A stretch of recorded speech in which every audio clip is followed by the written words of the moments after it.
it's so funny, you know, when we had the first couple years after doing America's Got Talent, we were really trying to establish ourselves as a new band, a new artist, a new thing, and it was kind of like, you know, now we are so comfortable with that past experience because it really did set the tone for everything that we've been fortunate enough to do in our musical career so far. So it's definitely a blessing, and it taught us how to perform in front of a lot of people as well. Yeah, like getting before up on that, Radio City Music Hall was like, okay, this is happening. I gotta like get one of the myself biggest together. stages in the world, you know, and it's nuts. And it's funny that you guys came out with like what, 13, 14 or whatever. Yeah, I was 15, she was 13. Came out and just banged it out like you've been doing it for your whole life and everything, and look where it's gotten you. Thank you so much. Now looking back, when did you guys know that you wanted to do music for a living?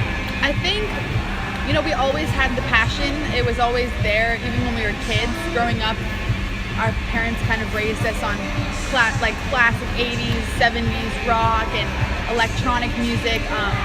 So we always loved it. We always loved writing. We loved Fleetwood Mac. We loved just the harmonies of things. So as soon as we started singing together, it was like, oh, yeah, we should do this. Like, this is important. This is special. And then I think as soon as we wrote our first song together, we were like, okay, we don't want to do anything else. It was just, it's just like a feeling, and it's a driving force, and it just kind of takes over your body, and you're like, well, this is it, you know, I'm gonna just work as hard as I possibly can and see if I can make this happen.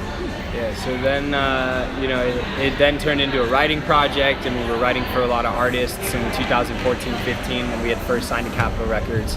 And then, you know, late 2015, early 2016 is when we had gotten together as a band with our other three members and kind of formed the project as the Heirs. And ever since, it's just been us doing our thing. It's been a lot of fun. Now, back then, who were the bands you were listening to, looking up to? You mentioned Fleetwood Mac. Yes. Because your music has a lot of that. Yes. 70s, 80s, 90s, and it's just all kind of mixed up in there. And we always wanted like a cosmopolitan of music. I think that we listen to so much, and nowadays as millennials, we are so lucky and privileged to have social media music, for example, Spotify, Apple Music, where playlists are constantly being made, new music is constantly being released. You can find so much material. And, you know, when you grow up with such a crazy resource, you absorb, you know, all of that. And for us, it was a lot of new electronic music, a lot of dance, a lot of pop, a lot of indie, a lot of, you know, 70s, a lot of 80s, just like you said. Fleetwood Mac has always been a huge influence to us, just because their whole mystique, their aesthetic, and the way that they would write music together was always something that we wanted to have, you know. So we definitely looked at them as a blueprint. Like, this is what we want to be when we're, you know, older. And as we began to become better as writers and really figure out our sound, that definitely stuck with us. Minus the drugs. Yeah, of course. Now, you're both vocalists, yes, and your voice is your instrument. What do you do, if anything, to maintain your voice? On tour, off tour, anything? You know, your voice is like the most sacred thing, and our bandmates aren't singers, so they're after the show, they're like partying, drinking, yelling, and we at first were like, oh, we could do that too, and then as we started touring more and more, we're like, oh no, we can't do that. That's not gonna happen. Yeah, it wears and tears. You know, we take it super seriously when we're on the road. I think as far as keeping it preserved, just drinking a lot of water and not speaking a ton after you sing or you perform, and definitely not drinking or smoking or doing anything like that. Yeah, it's terrible for the voice. Yeah. But I mean, we just kind of play it by ear. But vocal warm-ups are good for you. Good for the voice. It's just a good time in moderation is, I think, the biggest tip. You know, we like to have fun. We like to hang out with our friends and get rowdy after shows. But as long as we can do it in moderation and understand that this is work, then it's better for us. You know, like on tour last summer, we were doing shows every single day, literally every single day for 2 months. It was like 52 shows in a row. We only had I think we had a couple off days. So when it was that heavy, it was 100% work mode. You know what I mean? Like we couldn't wake up and not feel well the next day. It wasn't allowed. You know, we really had to keep our shit together, and just by maintaining a healthy tour lifestyle, that was the best way to do it. And a good sick trick, if you like start feeling something, oil of oregano. It tastes disgusting. It's nasty. Like, you're gonna want to vomit, but it cures you immediately. Like it's like, oh my god, I feel way better. Secret cure. Secret cure. It's Yeah. good. Now, guitar player and, Yes, sir. and you know, synth and all that stuff. Were you guys self-taught on your instruments, or did you do lessons? Yeah, you know, funny enough, and I haven't really gotten to talk with anybody about this. Back when I was 8, I had decided that guitar was an instrument that I wanted to learn. And my mom was like, "Oh, that's a good idea. Like, I'll put you into some lessons for Christmas. I'll like get you a line of guitar lessons so you can begin to figure it all out." And I would go to these lessons, and I would have no idea what this guy was telling me. Like the way he was teaching it, I couldn't comprehend it. And he would get furious. He would like throw markers at me, and it was crazy. But point is, post that, I would try to figure it all out on my own. You know what I'm saying? I would listen to songs and go like, oh, this kind of sounds like it, or this kind of sounds like this chord, whatever. And then after these guitar lessons, I would go home, and I'd be like, all right, I didn't understand anything he was saying, but I can do it in my own way if I just figure it out like this. So I started to teach myself chord shapes, and it was the same thing with piano, and then turned into synths, and the As far same as thing with piano drums. goes, we kind of just wing it every time. We're just like, oh, this kind of sounds right. Yeah, but We it's didn't cool. ever You know, have the rest of our bandmates are they went to school for music, so everyone's super technical, and I think that brings in a really good balance. You know, because I wouldn't consider myself winging it when I'm playing the piano. It's definitely like a thought Well, yeah, out. but like it's not like a taught like, hey, play an A to an F. No, You but don't we, know what but that but is. me and like the technical musicians that are a part of the band now, we have like a thing where, you know, they don't go places musically because of what they were taught, and for me, it's like I don't have those restrictions because I Exactly. just do what feels correct.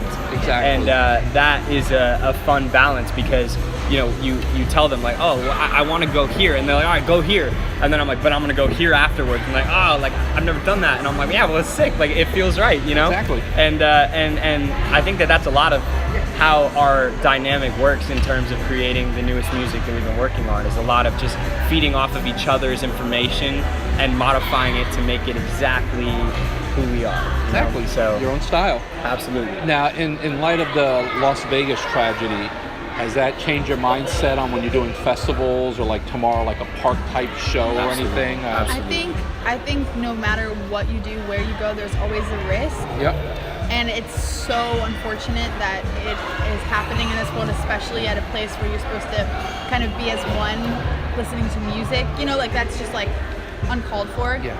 But I think what I've kind of taken from it is take precautions, but have the best possible time you can, because you never know what's going to happen. And, you know, we just kind of enjoy ourselves and live to the fullest. And if something happens, then it happens. There's no way we can restrict it, but it's very unfortunate. I think that the gun law is crazy. I don't understand all the logistics that went into the whole situation, but honestly, I thought it hit me in a soft spot because for fun, we do go to music festivals, outdoor festivals all the time, whether it's FYF in downtown Los Angeles or whether it's Coachella, whatever's in our area. And we go as a big group of friends, and we're always, you know, enjoying it so much. Like, we're having too much fun to even think about an outside world.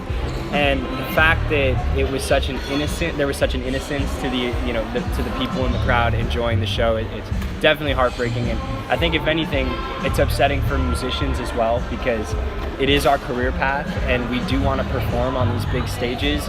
And to have people like living in fear to go to a concert, that's like the exact opposite of what Exactly. music is all about. You know what I'm saying? Like it's exact opposite. People are going to lose themselves and to enjoy 2 hours where the only thing that matters and the only thing that exists is the music that they're enjoying. And it's the thing about music is that, you know, you're bringing all these different kinds of people together, musical styles, in this together. one place. Yeah. And maybe 10 minutes before you got to the venue, you would be arguing with the guy standing next to you, But you know, then you're because of standing in the something in audience. traffic. But, you know, Exactly. you're at this place where you're all sharing the same vibe and the Exactly. music and everything, and, Yeah. and it's cool. And and I think true. also that, you know, if you kind of show that it's taking you away from your normal routine as far as going to a show or whatever, that you're kind of feeding into the minds of these people that Exactly. go out and do these things. So It's sick to try to get people to live in absolute fear. It's not right, you know? I mean, it's like I had mentioned earlier, especially in the setting of enjoying music collectively, and experiencing 2 hours where you don't have to think about normal life, like, it's definitely one of the more fucked up things ever. And you know, we're praying for all the families that were involved in the tragedy, and we just hope that, you know, things are prevented from this ever happening ever again. Now, does it bother you guys that whenever someone types Google the Heirs, the Korean drama comes up instead? So Korean it's actually soap opera. It's kind of a joke now. I mean, at this point, we introduce ourselves as a band. We're like, yeah, we're not the Korean soap opera. Like, no, that's not us. Even in our bio on our website, it's like, not Korean soap opera, like different. Because that's exactly what happened to me when I was approached to come see you guys. And I'm like, yeah, let me look at some videos and stuff at your website and everything. And that's what came up. And the funny thing is, my wife's Dominican, but she loves Korean soap operas. My God. So she'll lay there in bed and she'll have her iPad till 2 or 3 in the morning. And, you know, you kind of look over and you're reading subtitles. And the thing is, you get kind of sucked into them. And they're actually... Then you're intrigued. I don't know if you've seen them. We've actually never watched them. We should, though. We should, though. I think they reached out to us once we started getting some more, like, hashtags and posts about our name. They were like, hey, we have the same name. Like, we're not going to do anything about it. Because then they gave us the website. We had to do the Heirs music. And they emailed us. They're like, you can have theheirs.com. So we were like, yes, thank you. Got that. Hey, you know what? It's all gradual, and you know, they have been a huge soap opera for several years. The show is now discontinued. I know that for a fact. And for us, you know, we're a new band on the rise. So I think it's just going to be like I said, a gradual sweep of us finally catching up, and then it being an even search result. But you know, at the moment, I think it's just the Heirs music is always, or the Heirs band, that one works too. Heirs band, the Heirs music. Any of these options. And we always have to spell Heirs. H-E-I-R-S, always. Like, even when we're meeting a drunk stranger, we're like, it's H-E-I-R-S, like Heirs. It'd be like H-A-I-R-S or something. It's like the Hairs, the Heirs, like A-I-R-S. Because we do have a lot of hair. Between the 5 of us, there's just a lot. It's a hair fest, you know, so... but yeah, like I said, algorithmically, I think it should catch up pretty soon. But regardless, it's pretty funny. I mean, like... So finally, what's next? What's coming up in the next year? Well, we actually just sent the entire... Just now at the bar. We sent our label, our EP, that Brandon and I have been working our asses off for the past year on creating, writing, and it's finally finished. So that should be coming out in the next few months, and then an EP release show, a tour to follow, more music. Trying to jump on some more shows with Walk the Moon. That would be awesome. It's just a good fit. You know, they bring in the indie crowd and the pop crowd, and they put them together, and that's exactly what we are trying to do. So any platform where we can maximize that opportunity is one that we definitely want to follow up with. And I think our main goal is just to release as much content as possible, because as music consumers, we love just more stuff. Like, if we love a band, we hear the record, we're like, okay, I want to hear more from them. So I think we've been kind of lacking in that, just because we wanted to create, we don't have shit out. We don't have shit out at all. We gotta push it out. So now that we've kind of got this EP that we're very proud of, we're ready. We're like, hey, let's get back in. Like, let's get back in the studio. I was just talking about it with her. I was like, all right, we dropped this EP. And it's 6 songs, so we knocked these 6 songs out, boom, done.